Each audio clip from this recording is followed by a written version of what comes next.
A Song Without a Melody, excerpt from the novel. Hunter lifted a cigar from the pocket of his striped pink shirt. Stripped of its wrapper, the cigar hung loosely from his lips. He didn't light it.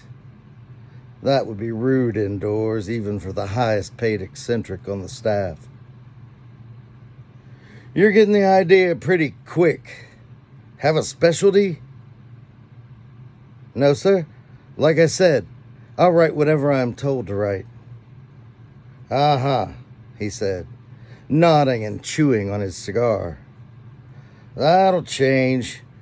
Give it a couple months. You'll get into the groove, find something that meets your needs as an individual.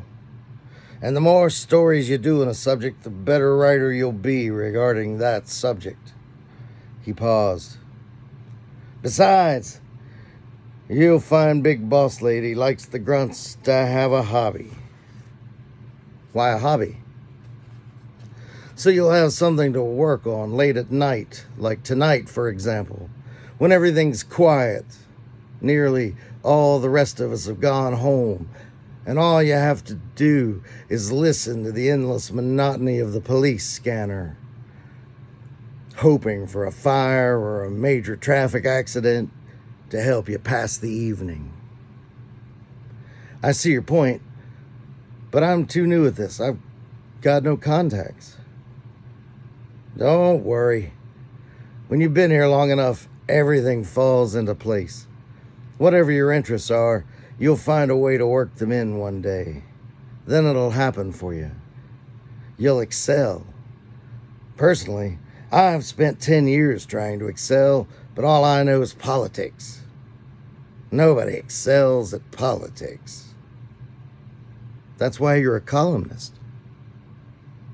Exactly my point. I'm a columnist because I'm highly opinionated and I can put those opinions into clever phrases and cynical sentences. Some people may not agree with everything I have to say, but most of them listen. 90% of the folks who read this paper read my column. And if a few bull-headed old geezers would kick off, that might jump right up to 91.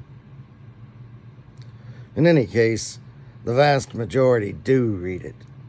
They may hate it, but they read it anyway, because I know what I'm talking about. What more can I ask out of this business? How can you be so sure they read it? So many people. Easy, kid.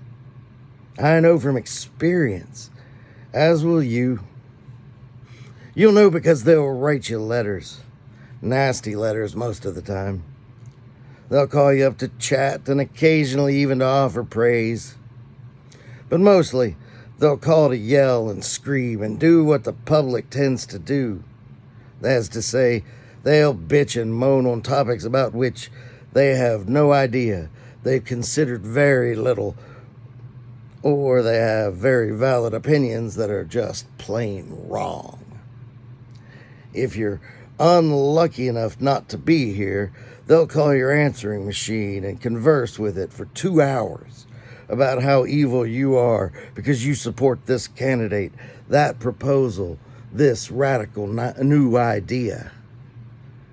You know, I tried to program my answering machine so it would limit the time on the messages to 2 minutes. Would you believe those crotchety old bastards would call back over and over to resume their soliloquies as if they'd never been interrupted? Some would go as far as to pick up whatever the next word would have been in their previous sentence. People like that are out there? He nodded and pointed his cigar at me. That's not all, kid. Folks will stop me on the street, at a restaurant, even while I'm standing at a urinal in a public restroom, just so they can argue with me, as if I had no world outside this paper. Tell you the truth, I had a lady follow me around the grocery store, watching what brands I picked up, so she wouldn't get caught choosing the same ones. We've got 100,000 readers, kid. Believe me. They let you know when you strike a nerve. I see your point, Mr. Delaware. Hunter, kid. Yes, sir. Anyway, I see your point, but I don't understand how that applies to me. I'm not a columnist. There's not much room for opinion in a police blotter or a story about pumpkins. Still pointing his thick cigar at me as if an extension of his index finger, Hunter said, "You'll see. I take a lot of flack because I'm a columnist. It's the same with the editor and the editorial board. That's why we're paid so much. But you'll get tagged too, for stories you've written that folks don't like, and for my opinions, none of which have anything to do with you." It's that bad? It's that bad. And what's more, people will call you up about the most trivial things. They've got nothing better to do. Sometimes you'll get sworn at by pure chance for the misfortune of being the one who answered the phone. He paused. After a long breath, his eyes began to gleam like a madman's. "This is a true story, kid. You wouldn't believe it if someone else told it, but it's me, so you know it's true." He laughed. It was all the way back when Conway Twitty kicked the bucket. He was an old country singer. You know who I mean? I nodded. I'm familiar with him. Well, he'd had some problems, and he'd been in the hospital for a few days. We'd been running the wire stories, keeping people up to date. When he died, he had the bad manners to kick off in the middle of the night. Or around midnight, maybe. Whatever it was. It was after we'd gone to press. So whoever was on the news desk that night had the bright idea to stop the presses, pull some minor story, and insert the Associated Press clip about Conway Twitty's death. Out of 100,000 papers, the story made it into 5,000 or 6,000. In other words, it slipped into a handful of papers from the final edition. You see where I'm going? I shook my head. Okay, this was on a Friday night, if I remember. Or maybe it was a Saturday night. Whatever. Well, my bad karma kicked me in the head. I got up early the next morning to come in here and work on my column. When I got here, the phones were ringing off the hook. I was the only one in the newsroom, so I had to answer. I took these ridiculous calls all morning, over and over, and basically they went like this. "Hey, buddy, I want to know why my neighbor got Conway Twitty in his paper and I don't." Time after time, the same thing.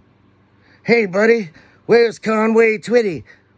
Somebody forgot to put him in my paper." One hick even called in without ever saying a thing except expletives, punctuated off and on by the words Conway Twitty. I swear to you, kid, it's true.